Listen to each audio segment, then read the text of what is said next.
We can proceed.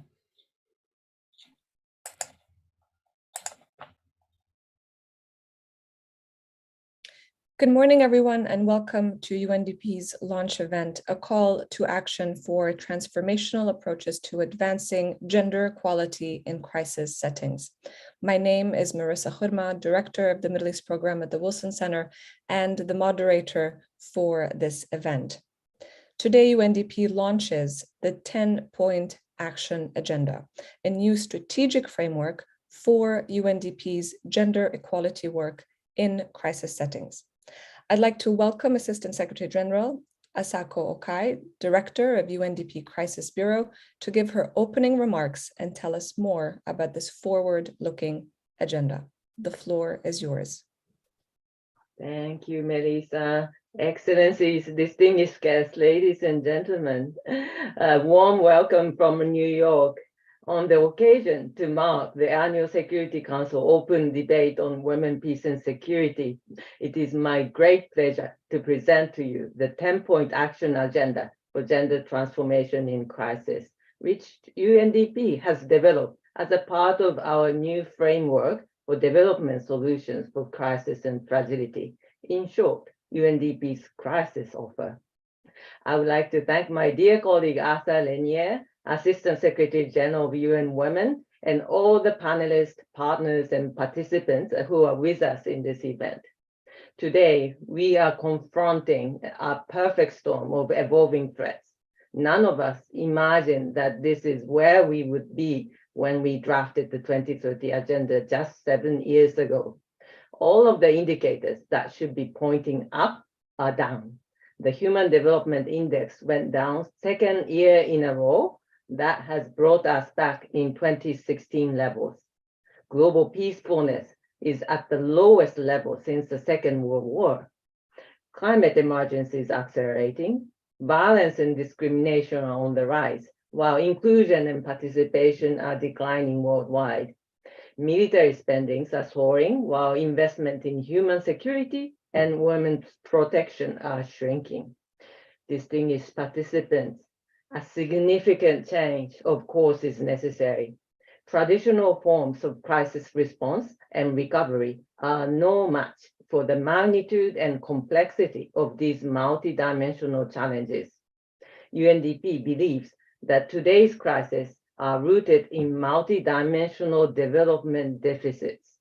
For the world to move beyond crisis, we require integrated development solutions that help countries to break the cycle of fragility, get ahead of the crisis curve, and sustain development throughout crisis to invest in hope. The 10-point action agenda reflects this approach. we developed this as a roadmap to guide our development programming towards results that will help transform and advance gender equality in crisis. The 10-point action agenda is the result of a broad consultation process that aimed at finding entry points to strengthen transformational results and to enhance women's leadership and participation. However, what we found is that the current practices are too often consisted of earmarked isolated projects aimed for only short-term results, without necessarily addressing long-term structural challenges. Today's conversation is intended to share experiences to innovate new ways of confronting these structural challenges. To jumpstart this conversation, allow me to briefly highlight some of our key calls to action for gender transformation in crisis. First, the 10-point action agenda is centered on the recognition that all 10 points are interconnected. Thus, we need to shift our attention to integrated systems-based solutions that drive a system change.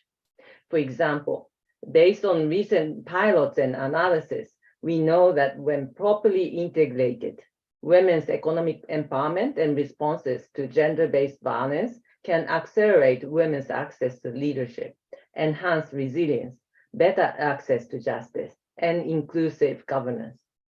Economic empowerment provides pathways for resilience and dignity, while work on gender-based violence provides a platform for addressing patriarchal norms and power imbalances with more targeted interventions.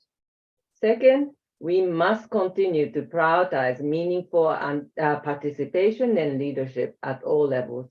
Too often, women and girls are left behind by active discrimination and through pervasive exclusion. Marginalized groups, particularly youth, must be engaged end-to-end from planning to monitoring. Third, we must do more to utilize data that reflect the intersecting realities of women and those most left behind. For intervention to be effective, gender disaggregated data is essential. The sooner we have it, the better. The more granular and closer to the communities, the more capable we are to monitor changes, develop relevant interventions, measure impact, and institutionalize the system-wide changes. Finally, we must strengthen and expand our partnerships. Driving a whole of system approach, whole of the society approach requires a strong and mutually reinforcing partnerships at all levels, from local engagement to global cooperation. Let's take a look at the gender justice platform that UN Women and UNDP jointly launched in March this year to bring together new and diverse stakeholders, including states, civil society, academia, and UN entities, with a commitment to support rule of law systems that work for women and girls. So far, this innovative program has provided access to justice to more than 42,000 people in 14 conflict-affected contexts across Africa and the Middle East, with a network extended to more than 20 partners. We emphasize the need for real partnerships with women activists, human rights defenders, and feminist scholars, but we also need to work with men and boys to bring about change in them. Distinguished participants, we know that rising gender inequality is both a driver and a consequence of crisis. For millions of women, girls, and other marginalized groups who endure disproportionate impact on crisis, progress cannot wait. This is a time to renew our commitment to gender equality and to transform our approach to development in crisis. With this 10-point action agenda as our guide, I look forward to all we can accomplish together. Thank you. Over back to you, Melissa. Thank you very much, Masako, for your excellent remarks, for reinforcing the importance of this 10-point action agenda and reminding us that this is truly a call to action, collaborative action, and the importance of an integrated approach. I'd like to invite Assistant Secretary General of UN Women, Deputy Director of UN Women, Asa Renier, to also share her remarks. The floor is yours.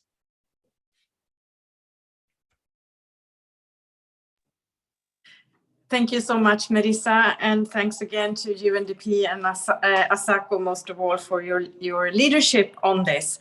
So from UN Women's side, I wanted to, we are really happy to contribute to support your work on this from UNDP side. And I wanted to make some remarks specifically on women, peace and security, since, as you say, Asako, it is we just had the open debate in the Security Council behind us. I think it is important to state, though, as you did, that this last year has been, well, we've all dealt with a lot of crisis and armed conflict and war in the world, unfortunately. And they all have impact on women and girls in different ways, depending on the settings, and also differently to what is happening to men and boys. Crisis, war, and armed conflict is not good for anyone, obviously, and peace is the best solution to create a better world.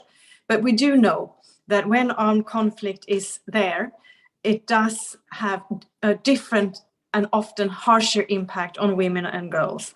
And obviously, I am thinking about Russia's invasion of Ukraine. I'm thinking about the Taliban takeover in Afghanistan. And we saw in both these cases how quickly rights can be almost erased. We also obviously think of the crisis and the conflict in Tigray, Ethiopia. We know about the crisis in Haiti, which is of another nature, but with a lot of gang violence, which makes it almost impossible for civilians to live normal lives. It's very dangerous and very difficult. The Sahel, obviously, and Yemen, Syria, and these protracted armed conflicts going on there. And we know that they have very different impacts on women and girls compared to that of men and boys. But if I do concentrate my points today on women, peace and security, I wanted to just support the UNDP agenda that you are launching, and just try to also put it in the context of the goals that the Secretary General has set out on women, peace and security.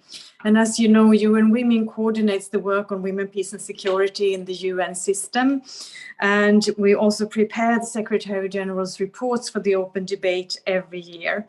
And in doing so, we also measure progress or not in relation to the goals set up in, for example, the resolutions 1325 and 1820. And in relation to the Secretary General's 5 goals on women, peace and security that he set up in 2020, we do see that contrary to the goals, military spending is going up, reaching an all-time high of 2.1 trillion after 7 consecutive years of growth. Also, funding for women's organizations in conflict-affected countries is down 150 million in 2020 compared to 181 million in 2019. And we cannot stress enough how important women's organizations are in these settings: armed conflict, crisis, war, disasters. They are the key to reach women and girls, and also men and boys who are suffering, but they are also key to really tap women's leadership potential. These are some brave, courageous women who struggle under enormous difficult circumstances, and we all need to support them. So the fact that the funding is going down is just a scandal to my mind. The percentage of women in peace negotiations is also down. This or even in UN-led processes, 19% this year compared to 23% the year before. So the UN certainly also has work to do here. It's not only member states. Violence against women human rights defenders is on the rise instead of going down. And as we know, the impact of climate change on security and people's well-being are compounding. So these are some gloomy numbers, but I think it is good to remind ourselves why we have to work so hard and why we have to work together. And I think it also shows why we need really robust and urgent action from the whole UN system to get ourselves and member states on track, not off track, in relation to the women, peace and security agenda and goals. So that's why Asako and colleagues at UNDP and everybody else who is in this meeting, I am so happy that you have declared your goals and that you've shown your will to implement them and work towards a world where women's voices are seen as the important ones in conflict negotiations and in conflict solving all over the world, and where women have the right themselves to explain and claim their needs, their analysis, and their demands for rights. Thank you so much. Thank you so much, Asa, for your remarks, for your very thoughtful remarks, and particularly linking this back to the UN Secretary General's goals on women, peace, and security, as well as highlighting the importance of working and supporting women's organizations, particularly in crisis settings. So now we turn to the next phase of the event, where I'd like to invite Anu Bori, Senior Gender Advisor for the Gender and Crisis Facility at the UNDP Crisis Bureau, to help us set the tone for this 10-point action agenda. But before I invite you in, Anu, of course, this is an agenda that was developed and led by UNDP, and so very much based on the understanding of the root causes of crisis settings and working through, and I quote from the document, a whole systems approach, particularly given that the intersectionality of the discrimination that girls and women face ultimately affects entire societies. We've already heard from the two opening remarks today how it not only affects girls and women, but also boys and men. Anu, over to you. Thank you very much, Melissa, and welcome to all our guests online and also our distinguished speakers. I have the pleasure to introduce you the 10 points. So I have my colleague, Brenda, that will bring this on your screen.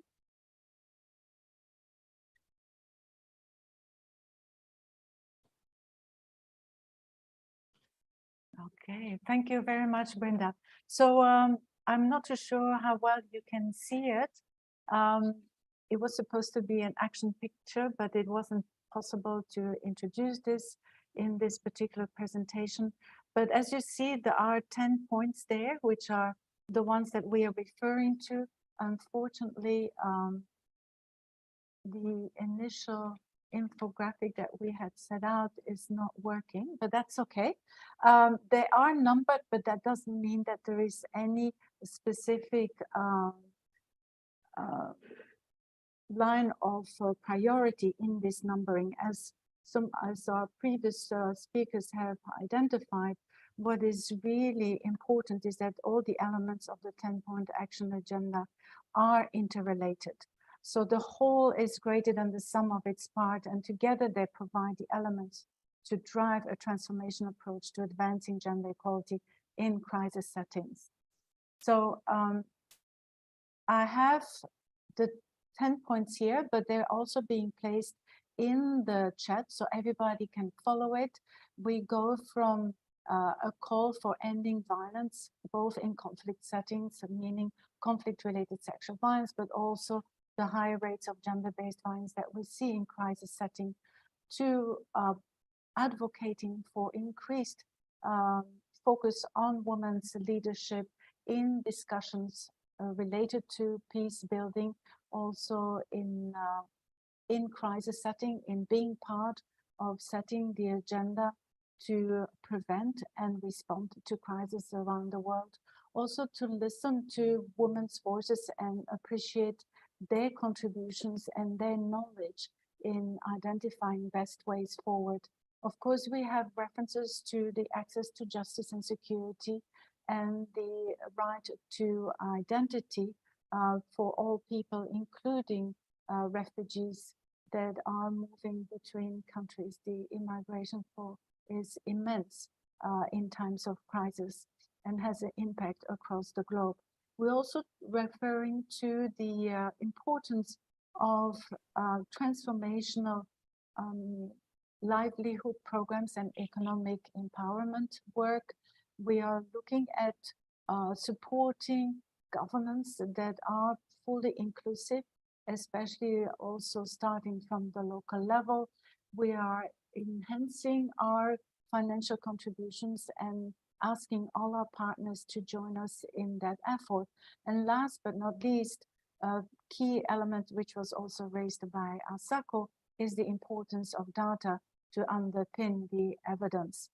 So as we know, gender equality drives crisis, and crisis further exacerbates the inequalities that we see in situations of conflict and crisis. Hence, there is only one way forward, and that is to address the root causes of that inequality. So the 10-point action agenda guides us to go beyond the technicalities and put people first, referring to women, men, youth, and those most left behind at the center of all of our engagement. Challenge the status quo of norms and support interventions that address patriarchal values and institutions. We need to address the norms that drive power imbalances and which feed conflicts and crises. The fact that we work in crisis settings should not be a reason for not engaging with complexities that helps us to develop better solutions. We need to explore the world, its conflicts and crises through a gender lens, exposing intersecting realities to drive real change. We need to see the change makers, especially women and those marginalized members of society, support their endeavors and help them to connect to drive a system change. So this is what the 10-point action agenda supports. And once you open the link, you will see that for every point, there's more detailed information and how we can best contribute to this. I want to end on images of hope that should motivate us to drive through with our work towards a system change, even in times of crisis.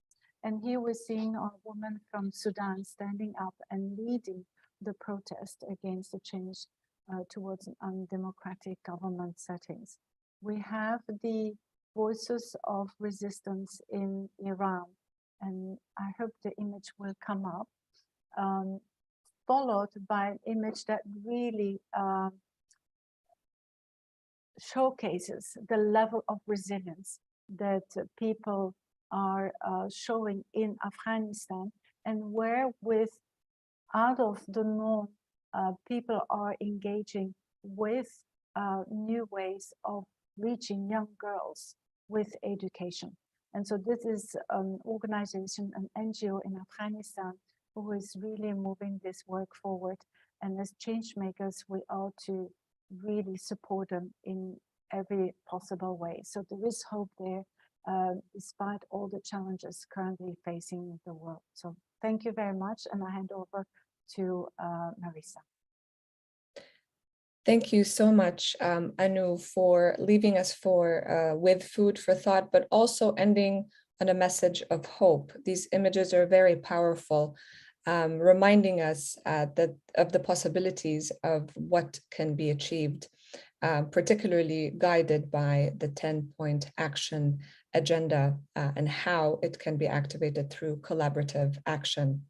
I'd like to invite our colleagues at UNDP to play us the video, Changemakers for Gender Equality. We've already heard about the importance of raising women's voices, and now we get an opportunity to hear from many of these women and men working around the world to advance women's rights and enhance their leadership.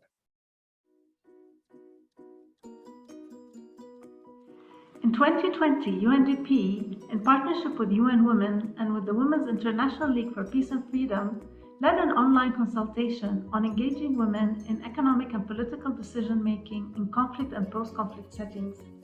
We received contributions from 173 countries that were analyzed using the sense-making methodology and resulted in insights and opportunities that we use at UNDP for programming for women in conflict and post-conflict settings.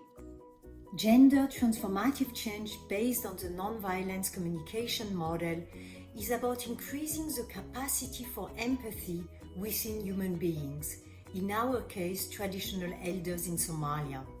This leads naturally to new practices, behaviors that are much more caring of women's needs. UNDP Myanmar, we conducted a gender-responsive conflict analysis, and the purpose was to help us understand what are the impacts of the gender dynamics as well as the impact of the gender dynamics on the conflict.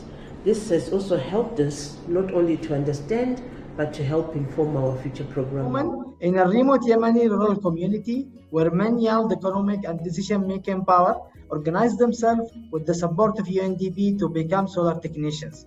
The new negotiating and technical skill set has led to financial independence and established women as a central to the economic sustainability and well-being of the whole community, and also giving them the decision-making power, as well as creating avenues to eventually influence policies and laws needed to institutionalize gender equality.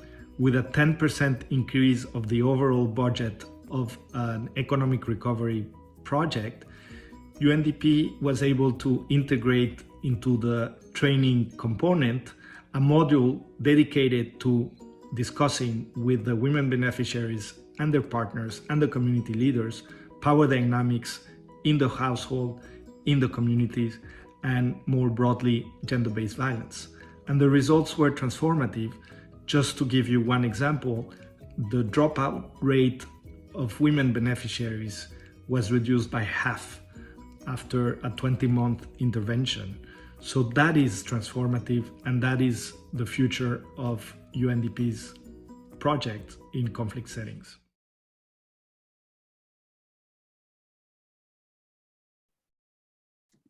Thank you very much for this video presentation.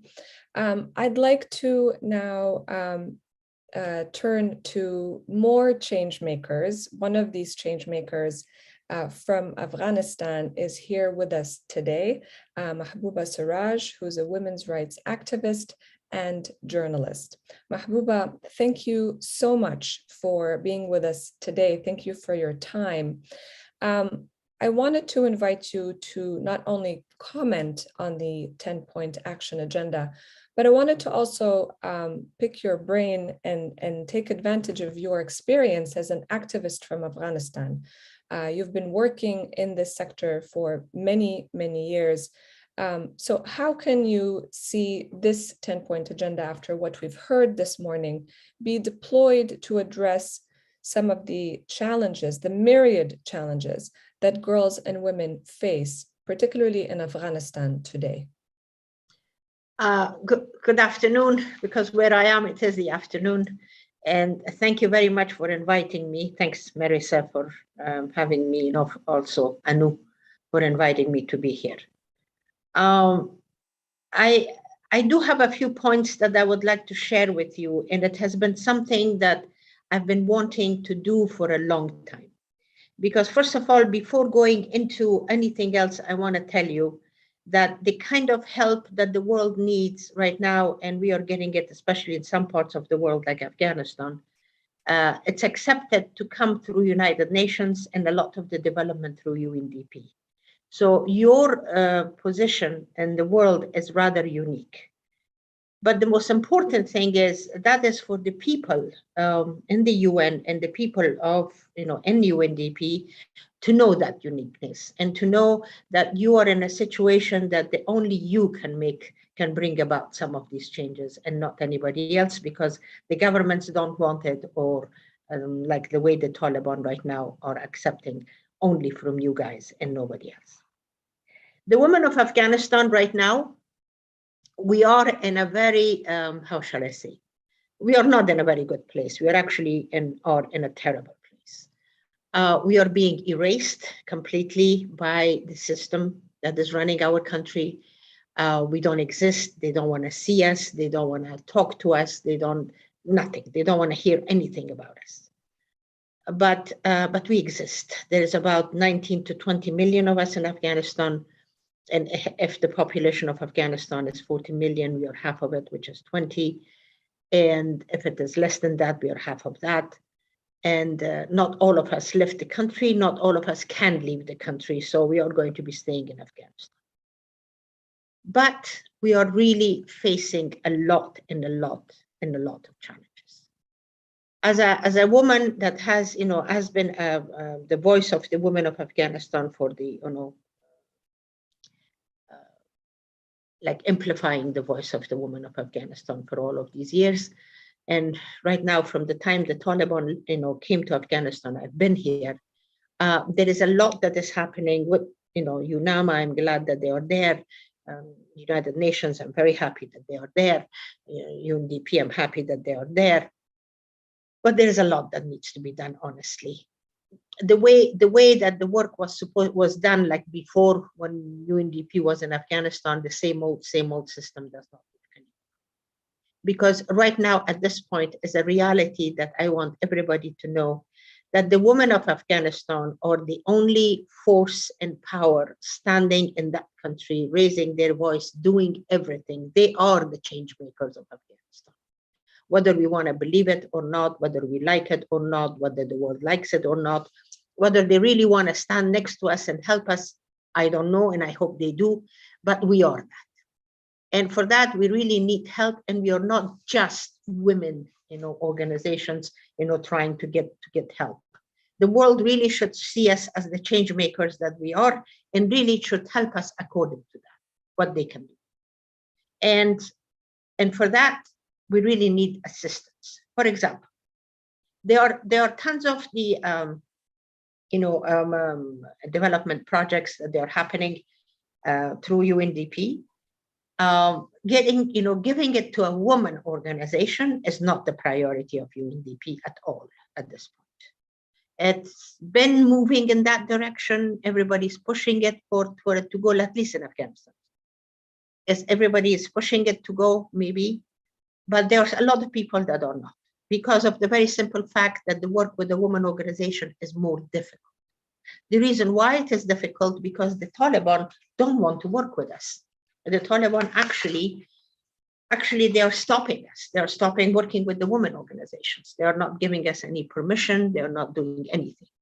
And then in those areas, we really would like the UNDP to kind of, step up and try to be the voice that goes and talks to the authorities, or, either UNDP or UNAMA or whoever, because this is a part of their mandates that they're supposed to be facilitating.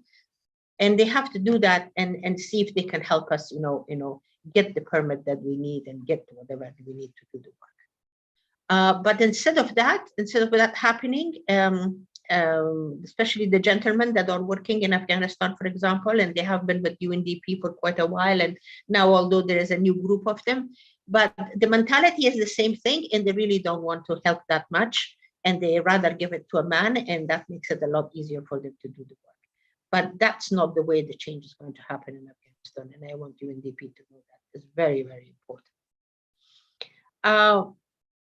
At the same time, the other thing is that as far as these projects are concerned for the women of Afghanistan, one thing that should not be, this should not disappear. I mean, it's bad enough that the government that is actually governing Afghanistan are not seeing us at all. We are being erased.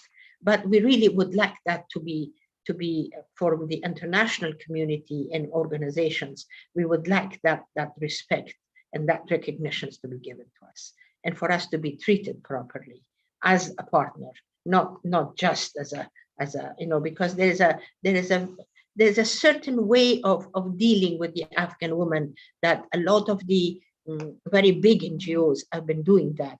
And it's kind of a really demoralizing and really belittling the women of Afghanistan. And that's very wrong. It shouldn't be happening, because don't forget, they are the only voice and they're talking everywhere. At the same time, Taliban in Afghanistan, I want you to know that the Taliban in Afghanistan are not the same, neither are they behaving the same everywhere in Afghanistan. And some, even in Kabul city, in some parts of it, there are things that are happening that are going much smoother. And then in some parts of the city, it's absolutely horrendous. So I don't even know what is the reason for us, but I'm sure there is a reason behind this. I'm sure it depends on the people that are running that certain area, whoever they are, and what is their whole reason for working this way. I don't know, but it is a fact, and this is happening in Afghanistan. Also, Afghan women, I just want you to know, please, that they are the ones that will, one of these days, the meeting that we have right now in Brussels is because of that. We are hoping that we will be, as the group of the Afghan women leaders, we are trying to find a solution, to find a solution as far as having a political discussion with the Taliban, not a discussion, I don't think they're ready to do that, but some kind of a dialogue, if it can happen. If we could have that, with them, because Afghanistan, at the point that it is right now, I just want to tell you, if it continues this way, the way it is, with no matter how much money the world and UN and UNDP is going to pour into Afghanistan, we have reached a point which is right, we are right on the edge of falling down to poverty. And once, if that country falls down to deep poverty, getting a country out of deep poverty is the most difficult thing to do. Because don't forget, if a country goes into poverty, the number one priority becomes how to have food in their stomach and a roof on their head. So everything else disappears. Education disappears, rights disappears, gender disappears. Everything else disappears. So that's why it's important. And in the same way that you are doing, the humanitarian help is being given to Afghanistan, even that has to be monitored, and it has to be given that is going to the right places, not to the people or to the places that they are not supposed to get their hands on. So that is also very important.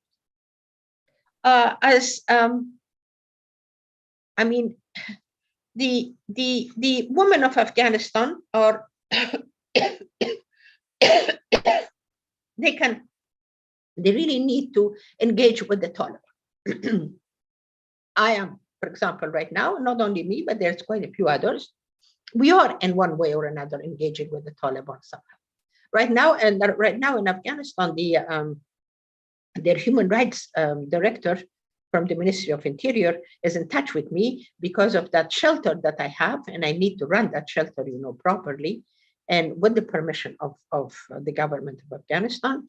I need to talk to them. We need to have some kind of a conversation going on that allows me to be able to have these women. I have about 60 women right now at that shelter, and UN Women is helping us. Although for the longest time the money did not get to UN Women, and because of that it didn't get to UN Women, I'm sure, because the banking system was not working, the money did not get to us. And I want to tell you, and in that whole year, it just took a year, honestly, because UN Women started about 2 months ago to give us our money and everything. I run that organization, that whole thing, their demands, with all of the women and everything that I had in it, with the help that I was receiving from people and individuals that were giving us money. And that was coming through Hawala system or whatever it was.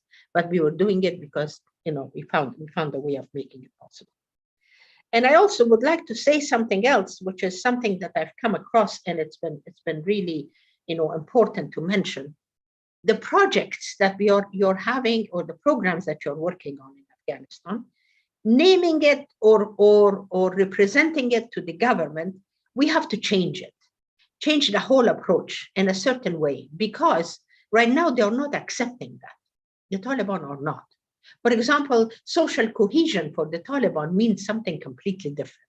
They don't want to have meetings, for example, or programs and projects that in it they are involves meetings or involves trainings, and in those trainings, women are involved and men are involved. So as far as that is concerned, they don't want any of this.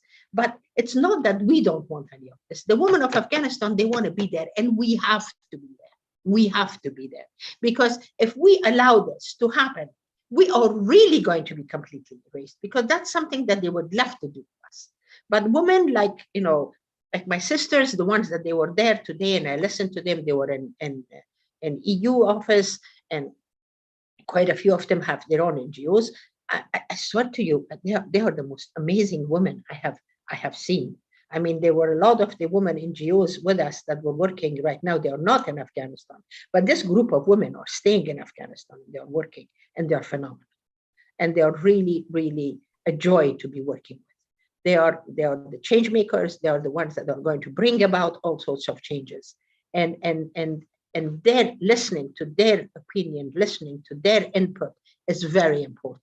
So please get them involved. And the projects, the way you are going to have it, I mean, on this 10-point, how to approach the 10-point, please make sure that the women are talked to, and the way we are going to be, depending on different countries, it has to be different.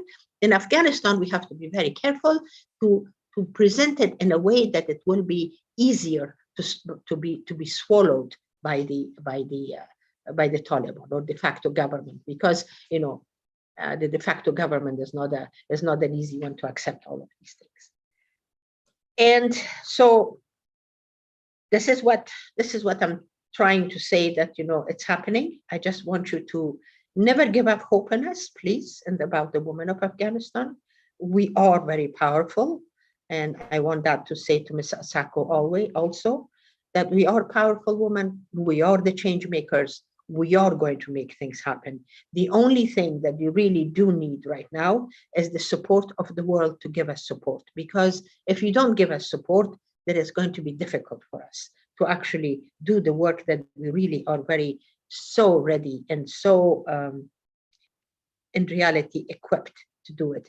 Because one of the equipments that we have, that a lot of, that has nothing to do with anything else, but just the fact that we are mentally ready, we are in our hearts, we are ready, in our soul, we are ready. We want to do that, and that is very important. So we are going to stay, and we are here to stay, and we are here to make a change in Afghanistan. And thank you. Oh, and one other thing that I wanted to tell you, please, be very careful about these things, in the world and the way, because the money that today UNDP has is the money that the world is giving to UNDP and asking UNDP to do the work. So, I just wanted to tell you that, whichever way you're spending it and whatever you're doing, do it the right way, and having the woman really very much in mind. Don't think of it as just, civil society, little women of Afghanistan. We are not that. We really are not that. Today, the men are not standing, but we are. So. Thank you. Thank you so much, Mahbouba, for sharing your very candid thoughts, but also for injecting hope and reminding us of the power of the women of Afghanistan as the agents of change. Thank you very much. Before we turn to another changemaker, hearing from another changemaker, I'd like to invite you all to start posting your questions in the chat. And now we will be hearing a recorded video from Marina Bardina, who is a member of parliament from Ukraine.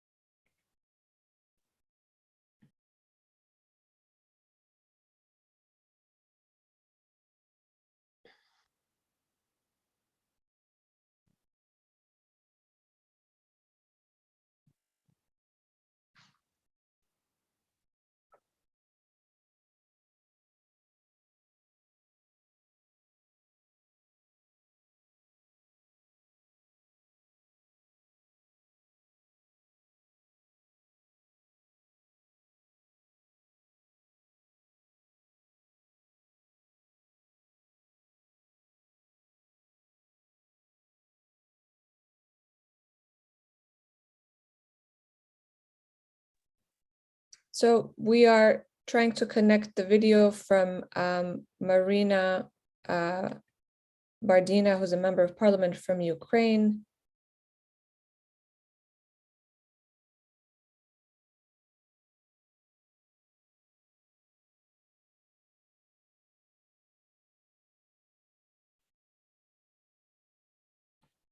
Okay, it seems that we're having some technical difficulties here. We can go back to this a little bit later.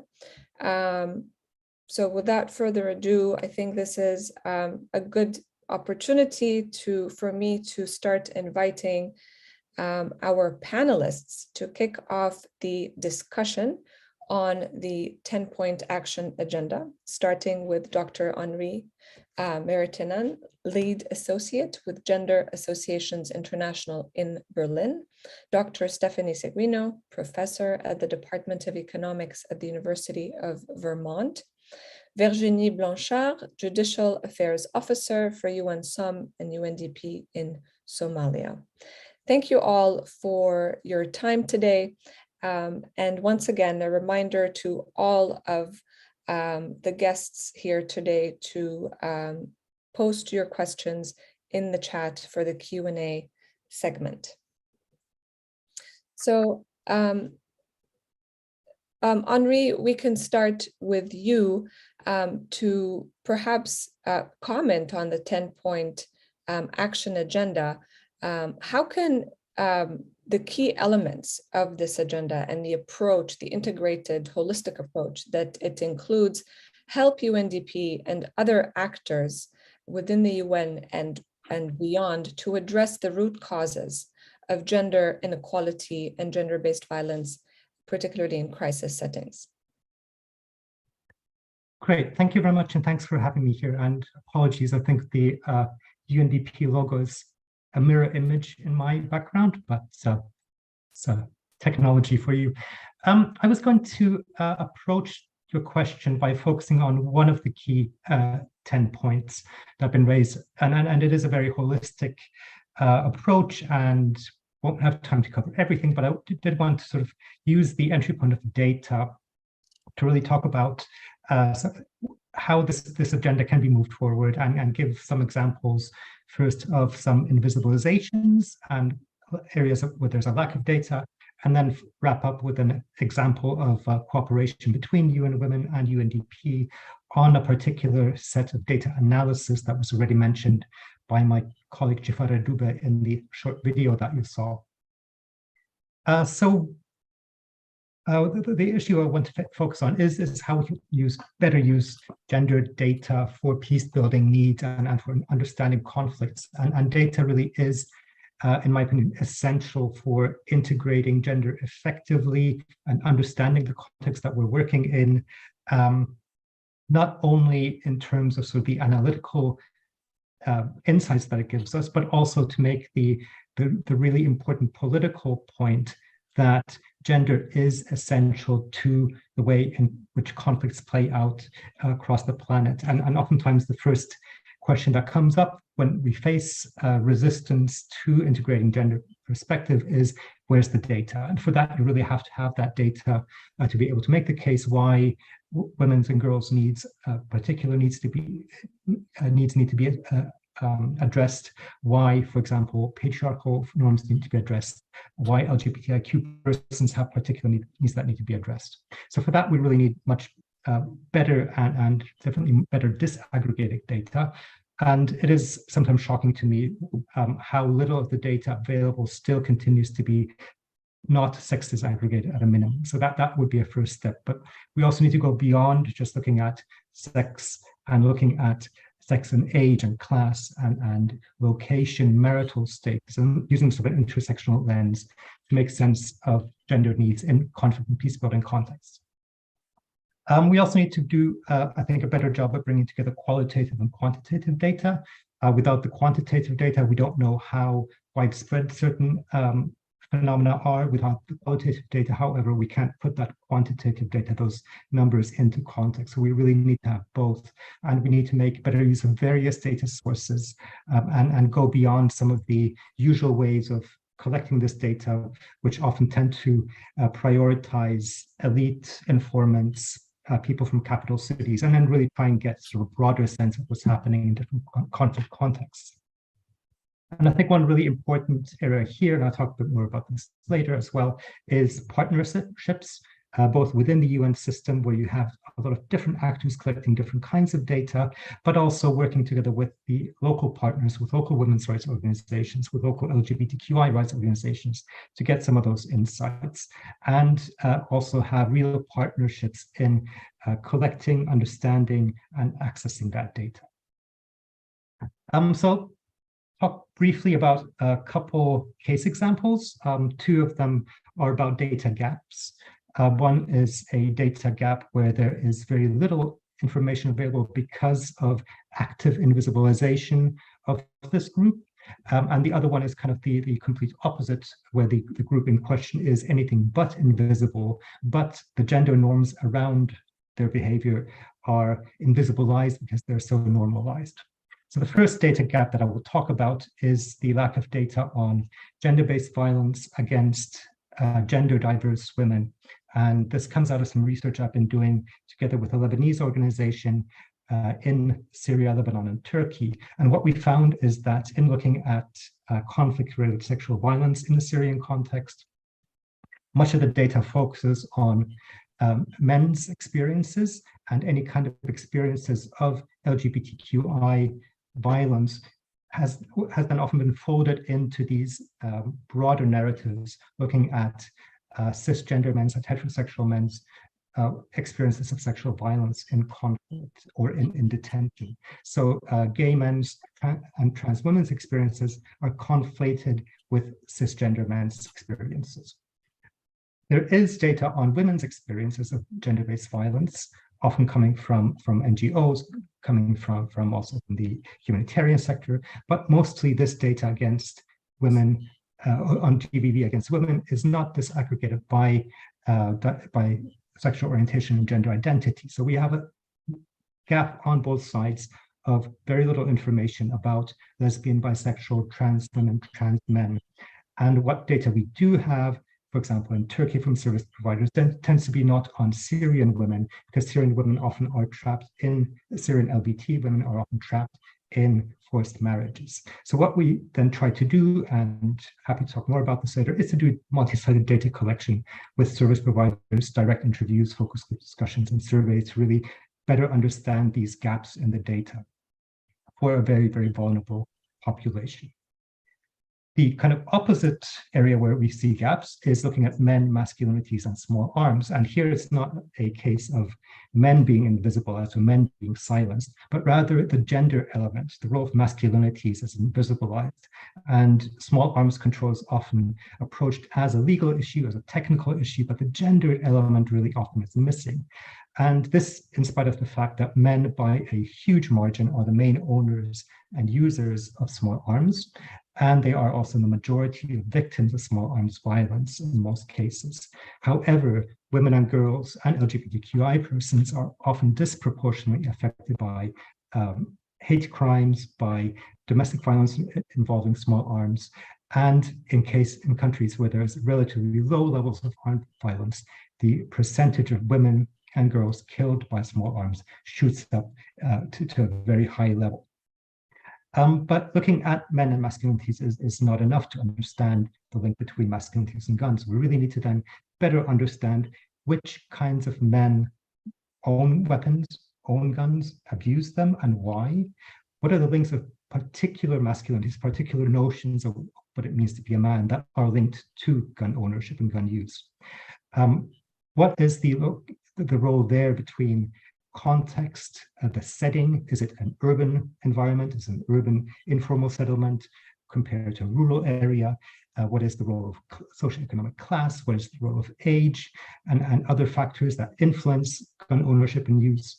And what are some of the unverified assumptions, the stereotypes that can exacerbate situations? For example, looking at data from Brazil, a lot of the notions and stereotypes about who owns weapons are focused on poor, marginalized persons of color from the urban favelas.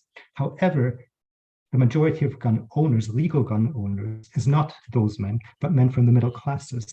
So any kind of intervention trying to reduce arms use and arms ownership needs to really think about different kinds of strategies to work with young men in the Vilas, for example, compared to middle-aged men in the suburban neighborhoods. So just to wrap up, a good example of how this kind of collaboration between different actors can be used to create better data on the impacts and drivers of conflict, as well as entry points for peace building, is a recent gender responsive conflict analysis that I was involved with that was commissioned by UNDP and UN Women Myanmar, where we looked at the new spaces created by the pro-democracy movement for women, for LGBTQI persons, but also for ethnic minorities and youth who have been historically marginalized in political participation processes, but also then how this quickly then this new space was reduced by a gendered backlash, by a mobilization of militarized masculinities, and a move towards armed resistance, and then looking really at the gendered impacts of the multiple crises of the coup, of the escalating humanitarian situation, of COVID and economic crisis on women and of different ages, of different ethnicities in different regions, and really trying to contextualize this data as much as possible. And this came out as a cooperation between different UN agencies, but also with local CSOs. And really the aim of that analysis is to help us prepare for a future post-coup scenario and really understanding what some of those entry points for future peace building might be. But I'll end there, and thank you for having me here again. Thank you so much, Henri, particularly for zooming into the importance of data collection and how partnering up with other organizations can help us basically gather more granular data to understand the complexities, particularly in crisis settings. Stephanie, I want to turn to you right now, given your expertise as a feminist economist, and help us understand the relationship between gender and economic growth. How do you see this action agenda, including key elements of unlocking inequality based on gender and addressing the barriers to women, particularly women's economic participation in crisis settings? Thanks so much. Really what I'm going to focus on of the 10-point plan are points 6 and 7, one related to women's economic empowerment and the other the role of government. I think it's useful to start by understanding what the impact of crisis situations is on gender equality and women's vulnerability, if you will.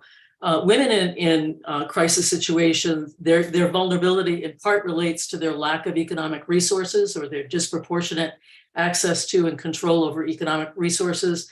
And second of all, their responsibilities for care of children and the family more generally. The latter in particular adds both responsibility to women's work burden, if you will, but it also makes them more vulnerable because children can be used as leverage to intimidate and make women more compliant to the wills of others, both within and outside the household. Furthermore, women often become targets of sexual violence in crisis situations, and as a result, carry physical and psychological scars that inhibit their ability to survive and flourish. And finally, they may lose male partners, leaving them without economic support. And the reality, however, is that women's role in crisis situations and recovery is pivotal. When men of fighting age have disappeared, women become the heads of household. They become the pillars of their community to provide variety mechanisms of economic support. And they ultimately are also rebuilders of the economy, as we heard earlier. So the question is, how do we address women's, I would say, gender economic inequality? And the first thing to note is that women don't want handouts. This is something that is observed across the world. Women want to make decisions for themselves. And so in order to do that, it requires economic empowerment. And I'm just going to give you some ideas of where one would seek that. First of all, it's access to jobs, not only jobs, but good jobs, jobs that are secure, jobs that have benefits and provide economic security. We know disproportionately women are segregated into those jobs that typically are informal, are the lowest paid and economically secured. So it's important to understand that employment, it's not just employment, but employment in jobs that are remunerative and secure. Second of all, it requires capital for finance for entrepreneurs, for small businesses, and also for women farmers who often are closed out from finance due to customary laws that inhibit their ability to own title to land that could use as collateral, for example. And so more generally, I just want to emphasize that one of the things that we have understood from the work that feminist economists have done is there isn't a one-size-fits-all solution to economic empowerment. And that has to do with the fact that structures of economies differ. Women and men's division of labor, if you will, in the economy differs by structure of economy, by a variety of other cultural factors, and therefore, and by various norms and stereotypes that shape the types of work that women and men can do. So I would just urge simply that any plan for economic empowerment at the country level or even regional level be sensitive to those various conditions that shape economic empowerment. And one of the most important factors of women's access to income and equitable access to income, if you will, is that it gives them greater bargaining power, both within the household, to leverage resources for the benefit of members of the household, because women tend to spend a higher share of their income on children and family members. And also, it helps them to negotiate for a fair distribution of unpaid work in the family. And more generally, because of their economic empowerment, it actually impacts gender norms around women's roles and men's roles. So we know that with women's greater access to income and gender economic equality, we see changes in gender norms about what are the appropriate roles for women. And it leverages change in other aspects of society, including in political leadership, for example. So I want to just refer to Henry's comments, and that changing norms and stereotypes is fundamental to gender equality, and economic empowerment is the leverage mechanism to get us there. Without, however, support for women's care responsibilities, it's going to be very difficult to achieve economic empowerment. And that has to do with the fact that the unpaid burden that women carry disproportionately, whether it is for care of children, sick family members, elderly, and or care of the household, like fetching water or fuel or other, taking children to doctor's appointments and so on and so forth, those factors inhibit their ability to engage equitably in the economy. And as a result of that, what is needed is government. That is, government intervention is fundamental in terms of providing a social safety net, supporting the care role in the economy. And that could be by publicly funding childcare, ensuring that there's adequate childcare and mechanisms for elder care, but also mechanisms for redistributing the work of care to men in society and more generally public institutions. In addition to this, I want to just focus on something that economists haven't focused as much on, but I think is fundamentally important, and that is psychosocial support for women. Psychosocial support activities have often been, are described as related to strengthening women's agency, their ability to advocate for their rights, for example, and to address power dynamics in the workplace and in the household. But another aspect of this, and I think that perhaps many of you are very familiar with this, is that the traumatic effects of war, and in particular sexual violence against women in war, is trauma producing. Trauma hijacks the brain. It creates high levels of anxiety, contributes to substance abuse, to depression, many negative effects that inhibit women's ability to be economically empowered, but I think fundamentally important is transmitted to children. And so the long run effects of the trauma effects of war are really in evidence, and they need to be addressed if in fact women are to participate equitably in the economy. And finally, just let me point to the need for government spending, not only for childcare, for example, but to provide economic security in the economy, whether it is for access to healthcare, education, other social safety nets, and one in particular that I think is important, which is universal basic incomes. Many women can't work either because they have disabilities, because they have emotional and psychological disabilities due to sexual trauma from war, for example, or the overall effects of violence in war, but also because elderly women are unable often to work, and grandmothers who care for children are unable to work. And so a universal basic income is really fundamental for reaching a broad array of women in the economy, and more generally, government spending programs that are targeted towards smoothing income, right? Providing economic security is fundamental to psychological stability and financial stability in the household. And I want to just end with saying that there are economy-wide benefits to doing this, that focusing on gender isn't just a policy decision, but it actually has economy-wide benefits. The research that has been done by feminist economists over the last 25 years points to the fact that gender equality is actually a stimulus to economic growth and development. Investments in women redound to investments in children and produce productivity growth increases that otherwise would not be available and stimulate long-run economic growth. And I think it's important to understand that the opposite of that is the long-run cost to people's well-being if we don't focus on gender equality are extensive. And finally, let me just say the following, that promoting gender equality, really, especially economic inequality, which I think most feminist economists would argue is pivotal to overall gender equality, that this leads to a virtuous cycle, that research shows that women's greater economic empowerment and gender equality are more likely to result in, to lower the likelihood that government will resort to use of force. And part of that is because greater gender equality tends to promote greater economic security, and economic security itself inhibits the move towards violence and use of force. And in fact, what the research shows is that, in fact, gender equality, and in that gender economic inequality is the number one predictor of peace. That is more so than the level of wealth in a country, the level of democracy, or even religious identity. Thanks. Thank you so much, Stephanie, for highlighting so many important points. You've talked about the importance of government interventions, social norms, which will be my question to Virginie as I invite her in, and then finally highlighting the importance of psychosocial support as key interventions for unlocking women's potential when it comes to economic participation as well.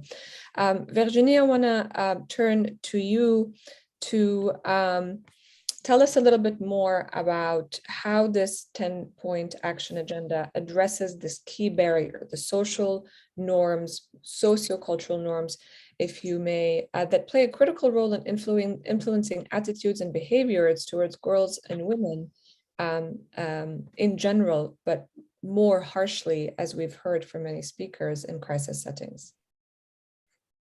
Yeah, thank you very much. And maybe I give a little bit of background of because I will speak mainly about a specific project we had started in Somalia to initiate a new approach towards access to justice. And back in 2017-18, we started really to reflect about what we were doing in relation to improving women access to justice, particularly within the traditional justice sector, because this is the main provider of justice services in Somalia. And the question was really, is what we're doing going to bring the lasting and meaningful change we want? We had a very technical approach, policy, normative, training on women's rights and so on. And I mean, we had to recognize that this was not going to bring the change we want, because we are at this stage failing to engage with the psychological and social component aspect of transformation. And so we took a step back and we say, we really have to go back to what is the core of the issue, and why does a human being oppress, harm, discriminate another human being? And this is really because of the lack of connection on a human level, the lack of empathy, and to recognize the humanity in another. And for us, the question, it was, at this stage, we had ADR center with traditional elders, women leaders. And we say, how do we really bring this connection between the two as human beings so that they can collaborate, but also that the outcome of this ADR center take much more into consideration women's needs. And we decided to use a nonviolent communication framework as developed by the American psychologist, Dr. Marshall Rosenberg. And I don't want to speak too much about nonviolent communication in itself because it will take too long. There's a lot of resources on the internet. But I mean, people tend to think it's about being nice and being kind, but this is not about that. This is really, it's a powerful transformation tool at individual level, interpersonal level, and social level. And we started, it is really based on a set of values of compassion, empathy, also courage, authenticity. And we started to train the women leaders and traditional elders on this. And we've seen many, many changes that some of them we didn't even foresee. And first, what we saw is this inner transformation. And within traditional elders, and when they say that after the set of trainings, they really started to engage with their wife at a completely different level, saying, oh, now I talk with my wife about financial issue or issue in the household. I didn't know I could speak about that with my wife. I mean, and for them, that was really, really a change. They also say, you know, now we really read the Quran completely differently. Now we see that actually in the Quran, there's many, many things that promote the right of women, but somehow before they had blind spot and they could not see it. And for me, this individual transformation aspect is very important because if we want to change system, I mean, at some stage we cannot change or we cannot expect system to change if people operating the system don't undergo their inner transformation. And we tend to want to have a very strategic, intervention, but we really need to engage also at a human level.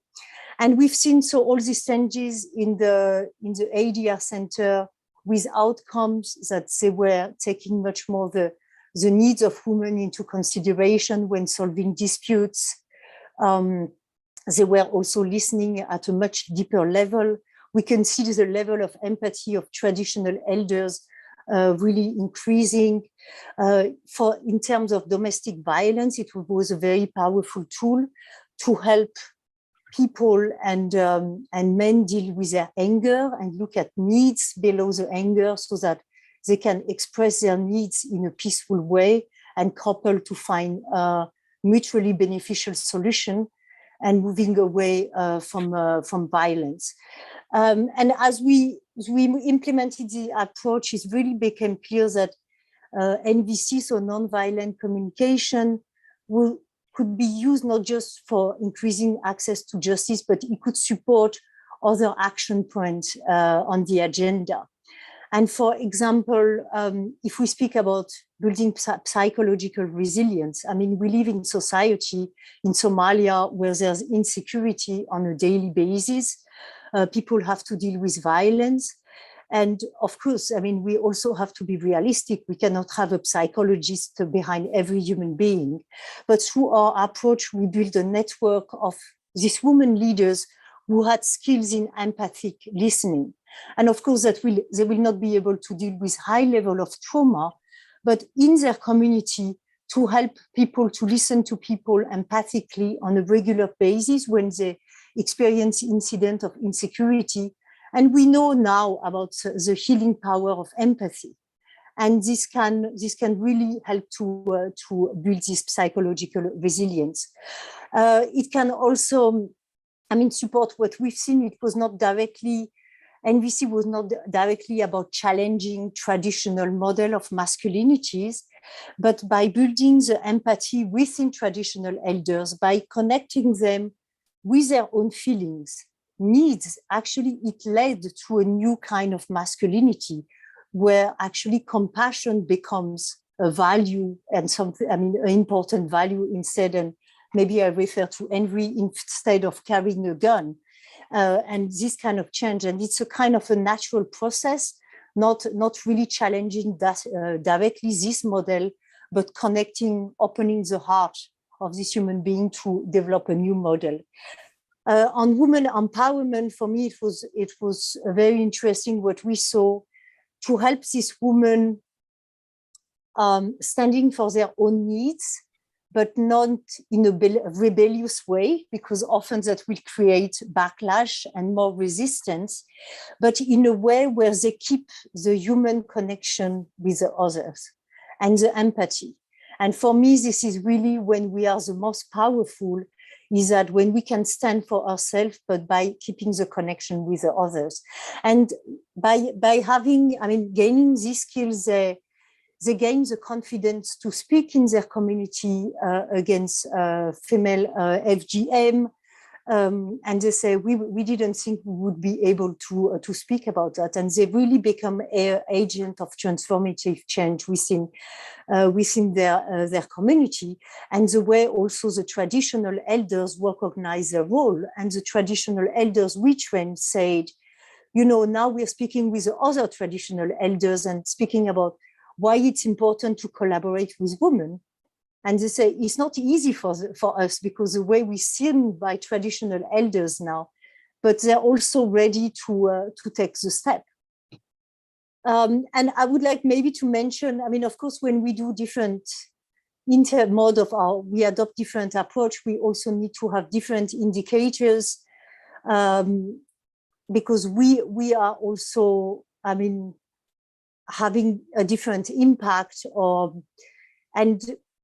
us, we're still exploring it, but I think for me, something that was interesting, for example, in the way we measure the outcome of ADR center. Before, we used to think about the level of satisfaction with the outcome, or whether it was kind of human rights compliant, like, if you look at the outcome, traditional elders will oppose a forced marriage by a father, by a father for his daughter. And we realized that actually we needed to go much, much deeper. And also some indicators were not meaningful at all. For example, level of satisfaction, it was usually very, very high. But this is also because of the way the society is structured. And if we ask beneficiary of an ADR center, are you satisfied with the outcomes? They will always say yes. Because if they say no, they will be seen as challenging their elders and not respecting them. So we realize this indicator is actually not meaningful. And for example, on forced marriage, elders, they always oppose forced marriage, but when they use nonviolent communication, they did it in a completely different way. It was also about using a nonviolent communication framework to build an empathic connection between the father and his daughter, and to make the father realize that he has some needs, because maybe he has a need to make sure his daughter is a virgin, protect her future, and so on, but that the daughter has some needs as well. And by bringing this connection, it's also about healing the relationship. We can imagine what it is for a girl where her father wants to force marry her, or a whole sense of security and safety is collapsing. So here, when they use the process, it's really about healing this relationship. And it's not anymore about, oh yes, good, we have an outcome that is, no more forced marriage, but it's really about including the emotional and psychological well-being of beneficiary into our indicators. And I think traditionally the justice system has excluded the emotional psychological part. It's a very objective and a justice system. And now it's really about bringing that again. And it's about also bringing back a feminine aspect of justice, which I think is important. So I think I will finish here, and thank you. Thank you so much, Virginie, for also giving us examples of the work that you are leading on the ground from Somalia. So before we turn to the questions, and we have a few, and hopefully we'll have time to address all of them, I want to turn back again to the video the recorded video from Marina Bardina, the Member of Parliament from Ukraine, and then we will return back to our esteemed panelists to answer hopefully one or two questions that we received.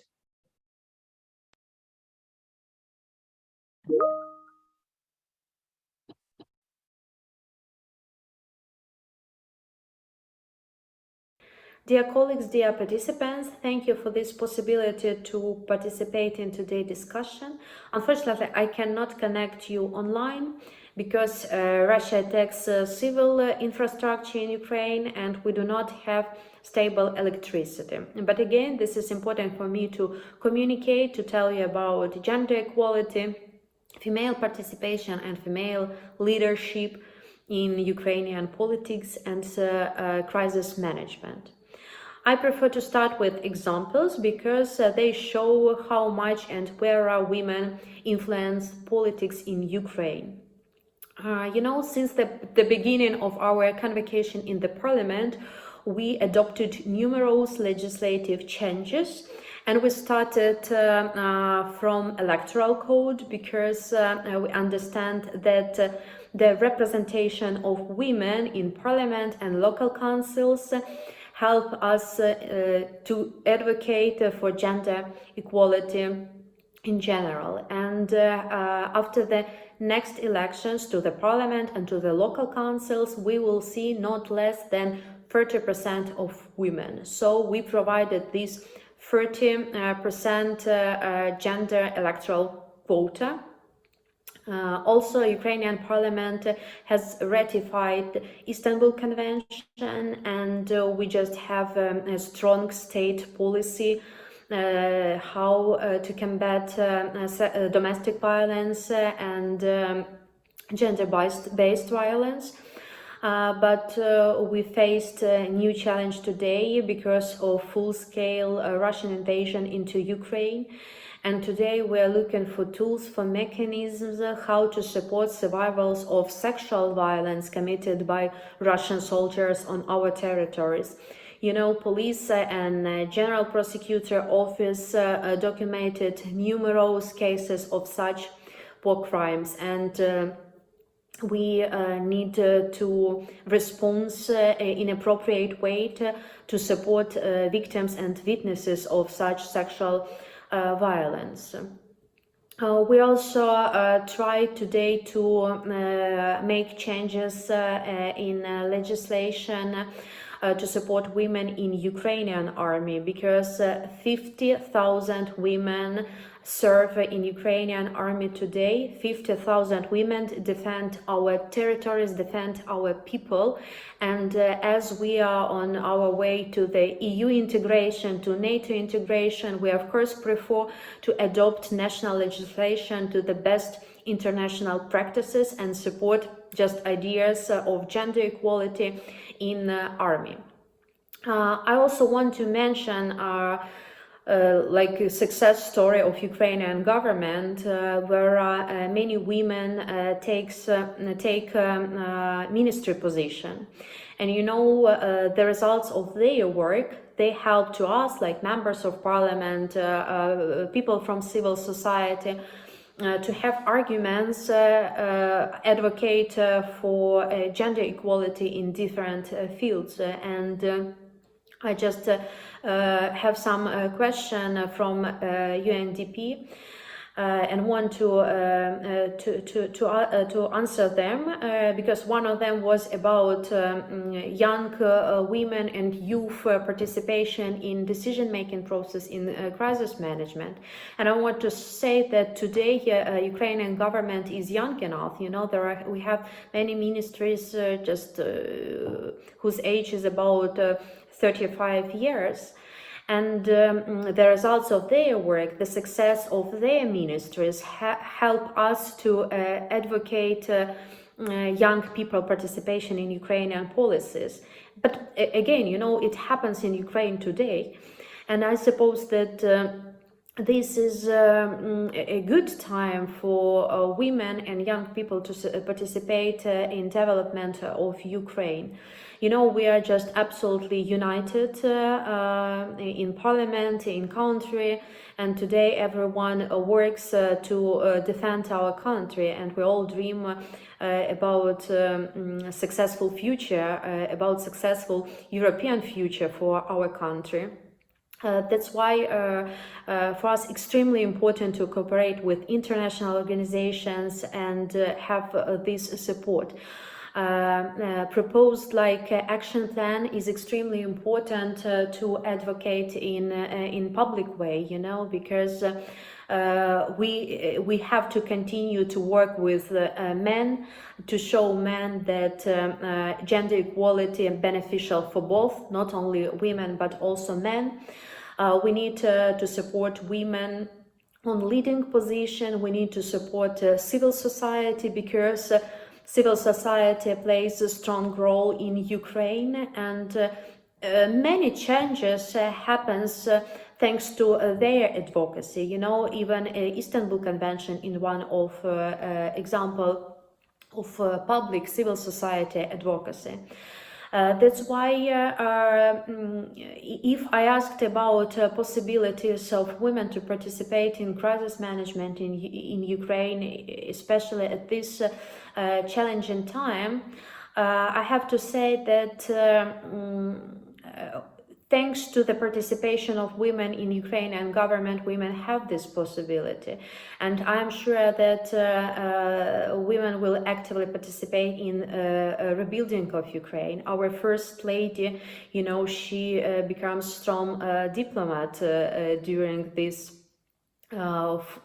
full-scale invasion of Russian Federation. And she also responsible for support of gender equality in Ukraine. She actively participates in topics of combating domestic violence, of supporting disabled people, and we need to take it into consideration while rebuilding Ukraine, because just new challenges is in front of us, especially with disability. And I'm sure that we will do it, but again we need this international support. And thanks all of you for this support. It seems that the world, not only Ukraine but the world, is united today around the idea of democracy and freedom that Ukraine physically fight for today. So thank you for this action plan. From Ukrainian side, I am ready to support and advocate in Ukraine, and waiting for our fruitful cooperation. Thank you.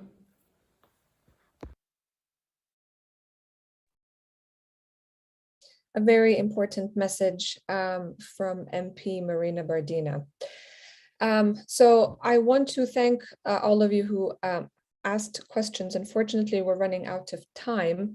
But before I turn this over to Mr. George Conway, who's Deputy Director of UNDP's Crisis Bureau, I'd like to once again thank our esteemed panelists, Henri, Stephanie, and Virginie, for sharing their expertise and commenting on the various aspects of the 10-point action agenda. Without further ado, the floor is yours, George, for closing remarks.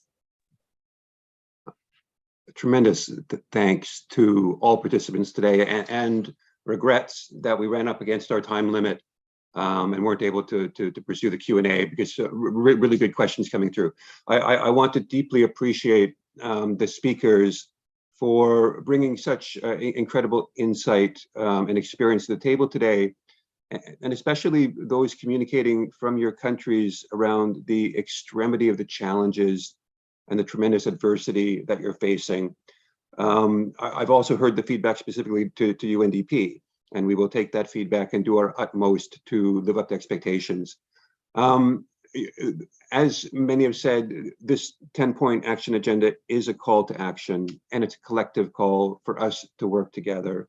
And I think we've demonstrated in the course of today's discussion some both good existing partnerships and new and evolving partnerships that will help us to really take this forward. And I appreciate all of the efforts of those here and beyond to help us roll out and deliver on this new action agenda in practice.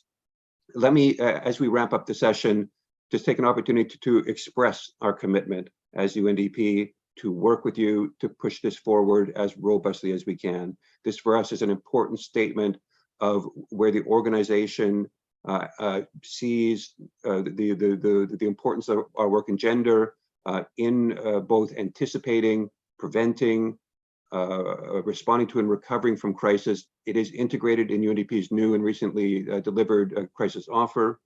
And we have a whole suite of new initiatives that we're rolling out concretely and practically to take this forward. We're over time, so I'm not going to get into the details, but we're expanding our country level engagements specifically on the agenda itself. We have good partnerships with UN Women, good resourcing coming in from key partners like the Republic of Korea to expand work in certain areas. We will see in 2023 a specific expansion of our work in a number of countries. We are working to enhance our advocacy networks and establishing a team of champions. We're doing a lot of work on increasing capabilities and capacities through our Crisis Academy, and working to strengthen our both within UNDP and beyond with partners' abilities to deliver on this agenda. And on the funding side, the 10th point on ensuring the money is sufficient and fit for purpose is something that we're taking very seriously and looking at ways not just to meet, but to exceed our minimum corporate requirements and to find ways to get the support to the partners on the ground that's needed. So colleagues, again, you know, a really important discussion today. I appreciate the commitment demonstrated by all of you that spoke today, the engagement for those who asked questions. Thank you so much. This helps us to move forward towards institutionalizing the system-wide changes that are needed and the type of whole of society approaches that are central to addressing the structural challenges and root causes that we need to increasingly focus on. Thank you for being with us as part of this journey thus far. And it is very much our privilege to work with you moving forward to accelerate and escalate as we deliver on the 10-point agenda. Thank you so much, colleagues.